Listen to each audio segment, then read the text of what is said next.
Exit pole দেখলেন? দেখেছি, আগের মতেওতে আর এক্সিট পোলের সঙ্গে বাস্তবের ফলাফলের কোনো মিল থাকে না। এসআইআর এর ভয়ে প্রচুর ভোট দিয়েছেন, প্রত্যেকবার এনারা হয়তো ভোট দেন না। এক্সিট পোল দেখলেন? বেশি ভোট পড়েছে তার মানে এই নয় যে অ্যান্টি গভর্নমেন্ট ভোট, এইগুলো মানুষ স্বতঃস্ফূর্তভাবে ভোট দিয়েছে। এক্সিট পোল দেখলেন?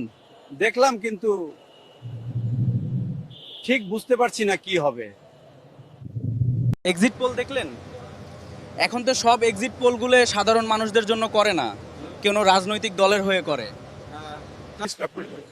মাল্টি স্টোরিড অ্যাপার্টমেন্টগুলোর মানুষজন প্রচুর ভোট দিয়েছেন। সঙ্গে আছি আমরা। আজ talk of the people, by the people, for the people.